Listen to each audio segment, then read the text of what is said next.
चलिए guys, one piece का नया चैप्टर आ चुका है और अब तक हमने जितनी भी बकचोदी सही है गॉड वैली को सेटअप करने में, उसका फल अब हमें मिल रहा है। मॉन्स्टर्स वर्सेस मॉन्स्टर हो रहा है गॉड वैली पे और भाई साहब एक बंदा तो सचमुच का मॉन्स्टर ही बन गया। कौन है वो देखने के लिए बने रहिए one piece chapter number 1161 a love ballad in heel of hero. Cover page में वानों के हीरोज का रेस्टिंग प्लेस दिखाया जाता है जो इतना कुछ खास तो नहीं लग रहा है। अभी चैप्टर की शुरुआत में हमें बताया जाता है गॉड वैली अब एक ऐसा आइलैंड बन चुका है जहां पर अलग अलग लोगों के अलग अलग मोटिव्स ऑफ फेथ एक युद्ध के मैदान में बदल चुके हैं। गॉड वैली के कोने कोने में धमाके हो रहे हैं, लड़ाइयाँ हो रही है। मरीन से सेलेस्टियल ड्रैगन को प्रोटेक्ट करने में लगे हुए हैं, बदले में सेलेस्टियल ड्रैगन मरीन्स को ही सुना रहे हैं। अरे हमारे प्राइस का क्या होने वाला है, मुझे उसमें से एक चाहिए था। अरे सर जी पहले अपनी गांड बचाओ फिर प्राइस के बारे में सोचना। दूसरी तरफ गॉड वैली के निवासी जो अब स्लेव बन चुके हैं वहां से भागने का मौका ढूंढ रहे हैं। रॉजर सेकी को ढूंढ रहा है, रॉक्स अपनी बीवी और बच्चों को ढूंढ रहा है और गाप रॉजर के पीछे है, जबकि अपने लूफी के फादर ड्रैगन सैंक्स और सैमरोक को लेकर गॉड वैली से खिसकने की फिराक में है। सब कुछ सही जा रहा था, पायरेट से बचते बचाते भाई अपना निकल ही रहा था, लेकिन तभी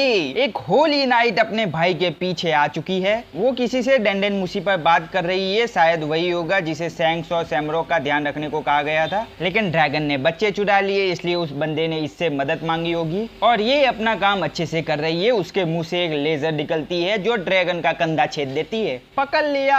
इसका नाम है मैफी जो सेलेस्टियल ड्रैगन के सेचल फैमिली से बिलोंग करती है, जो एक बच्चे को अपने हाथ में उठा लेती है और बोलती है किसने सोचा था गार्लिंग जैसे चूतिए के भी बच्चे हो सकते हैं। ये तो सच में काफी दिलचस्प है, तुम्हें नहीं लगता हमारे प्यारे किडनैपर? ड्रैगन एक ही बार में मरी हुई हालत में पहुंच चुका है। वो अपने मन में सोचता है मेरे पास यही एक आखिरी मौका है इस मर्डरस गेम में कुछ अच्छा करने का, लेकिन लगता नहीं है कुछ हो पाएगा। अब कुछ नहीं किया जा सकता, शायद मैं यही डिजर्व करता हूँ। भाई ने तो हार मान ली है, मेफी भी कोई रहम नहीं करने वाली। मेफी ड्रैगन को जान से मारने ही वाली थी, लेकिन तभी कोई उसे ही आधा काट देता है। इतना ही नहीं, मेफी के साथ साथ आसपास के सारे पेड़ों को भी काट देता है और ये कोई और नहीं अपने व्हाइट बियर्ड चिचा ने किया है। असल में मेफी बस व्हाइट बियर्ड के अटैक के बीच में आ गई थी। व्हाइट बियर्ड ने तो अंधा अटैक किया था, बेचारी की किस्मत खराब थी। जो भी हो, लेकिन ड्रैगन तो बच गया भाई। इसके अलावा गॉड वैली पे सिर्फ रॉक्स पायरेट और रॉजर पायरेट ही नहीं आए, बहुत सारे पायरेट ग्रुप आए हैं ट्रेजर की लालच में। तो कुछ पायरेट ग्रुप सोचते हैं चलो रॉक्स पायरेट को पेल देते हैं और फेमस हो जाते हैं। चूतिए लोग, व्हाइट बियर्ड, सिकी, काइडो, बिग बम, उन सब पायरेट्स को अपनी औकात दिखा देते हैं एक ही बार में। पायरेट्स पेले गए जो देखकर मेफी भी हैरान है, ये सब हो क्या रहा है इस आइलैंड पर। हाँ वो अब भी जिंदा है, आधा कटने के बाद भी। होली नाइट्स इमोर्टल होते हैं, याद है ना गाइस। ड्रैगन भी किसी तरह बच गया, लेकिन उसने बच्चे खो दिए। लेकिन रुको, एक बच्चा तो यहाँ पड़ा है जो शायद गिरने की वजह से बेहोश हो गया है, पक्का ये सांक्सी होने वाला है। दूसरी तरफ अपने दद्दू गाप इन चारों की तरफ आ रहे हैं, मुट्ठी बनाते हैं, हाकी से भरते हैं, एक पंच और सबकी फट जाती है। ये तो गाप पे भागो, इससे उलझे तो बहुत ज्यादा टाइम वेस्ट हो जाएगा। बिग मॉम अपने दोनों होमीज को इकट्ठा करके एक बड़ा अटैक गाप की तरफ लॉन्च करती है, जो सच में काफी खतरनाक अटैक था। बहुत बड़ा धमाका होता है जिसकी चपेट में अपने गाप चिचा आ जाते हैं, लेकिन इस जानवर को एक खरोच तक नहीं आती। दूसरी तरफ मेफी ने सैमरोक को वापस हासिल कर लिया है, उसे लगता है एक ही बच्चा है, इसलिए वो वापस रिपोर्ट करती है किडनैपर शायद मर गया है और मैंने बच्चे को वापस हासिल कर लिया है। इतना काफी है ना। सामने से जवाब आता है शुक्र है, मैं ये मदद हमेशा याद रखूंगा। चलो अब उसे जल्दी से वापस ले आओ, इससे पहले कि गार्लिंग को पता चले। दूसरी तरफ ड्रैगन ने सैंक्स को तो बचा लिया है, फिलहाल ऐसा कह तो सकते हैं। इसके बाद हम देखते हैं एक और होली नाइट्स को जो गॉड वैली के निवासियों को खत्म कर रहा है, जो लोग भी भागने की कोशिश कर रहे हैं। और फिर हमें बताया जाता है रॉजर पायरेट नॉर्थ वेस्ट से सेंटर की तरफ आ रहे हैं और रॉक्स पायरेट साउथ ईस्ट से आगे बढ़ रहे हैं। इसकी वजह से मरीन्स अब सैंडविच हो गए हैं, हालत अभी बहुत खराब है, दोनों तरफ से पेले जा रहे हैं। रॉक्स पायरेट तो भाई किसी पे रहम नहीं खा रहे, सेकी को बचाने के लिए वो लोग किसी भी हद तक जाने को तैयार है। ये सब देखते हुए समर्स एक मरीन ऑफिसर को ऑर्डर देता है कम से कम सेकी को तो कहीं और ले जाओ, लेकिन समर्स ये देख के हैरान हो जाता है कि नॉर्मल सोल्जर्स के लिए ये करना थोड़ा मुश्किल है। सेकी ने बहुत सारे मरीन्स को अकेले ही पेल दिया है। ये देख के समर्स बोलता है ये सब लोग एक चेन से बंधी हुई औरत से पिट गए, और ऐसा इसलिए क्योंकि सेकी को पता चल गया है उसे चाहने वाले लोग उसे बचाने आ गए हैं। जिस पर समर्स बोलता है अबे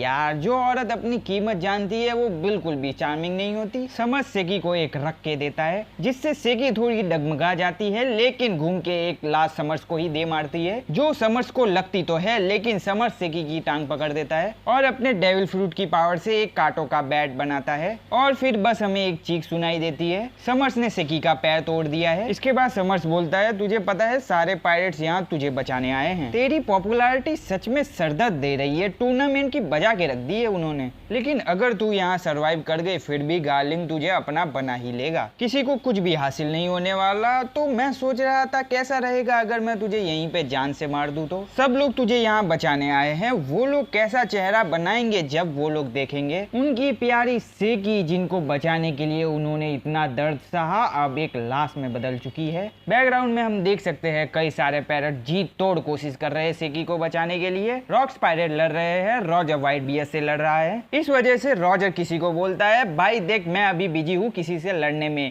इसलिए सेकी को मैं तुझ पे छोड़ता हूँ। और ये सुनते ही रॉजर ने जिससे ये कहा था वो निकल जाता है। भाई साहब हम फिर से सेकी और समर्स पर आते हैं, जहाँ पर समर्स बोलता है, तुम सुन सकती हो ना वे सब लोग बाहर ही है, लेकिन कितनी दुख की बात है वे सब लोग बस थोड़ा सा लेट हो गए। एक मरीन सोल्जर बोलता है, समर्स सर जी गार्लिंग को पता चल गया तो वो बहुत मारेगा, तो उसे मत बताना, अगर तू अपना मुंह बंद रखेगा तो इसे एक एक्सीडेंट मान लिया जाएगा। अरे रे मैडम का चेहरा तो देखो, सारी उम्मीदें खो चुकी है मिस, और ये कोई परियों की कहानी भी नहीं है कि कहीं से एक हीरो प्रकट हो जाएगा। जिंदगी काफी अनफेयर है, तुम्हें नहीं लगता? चलो छोड़ो, अब मैं तुम्हें जान से मारने वाला हूँ पूरे 5 स्लैशेस में, जिसमें बहुत दर्द होने वाला है, इसलिए खुद को तैयार कर लो। सेकी ने भी अपनी आंखें बंद कर ली है, लगता है उसने अपनी किस्मत को एक्सेप्ट कर लिया है। लेकिन तभी जो बंदा सेकी को बचाने निकला था वो यहाँ पहुंच गया है और बोलता है, मैं तुझे अंडरवर्ल्ड के सबसे अंधेरे गर्त में भेजने वाला हूँ। समर्स हैरान हो चुका है, ये कौन है? समर्स के रिएक्ट करने से पहले ही वो बंदा अपना अटैक लॉन्च कर देता है, जिसे रेड स्पाइडर लिली बोला जा रहा है, और बस इतना काफी है, समर्स खत्म। और ये बंदा और कोई नहीं अपने रेलिंग है। सेकी रेलिंग को यहाँ देख के हैरान है।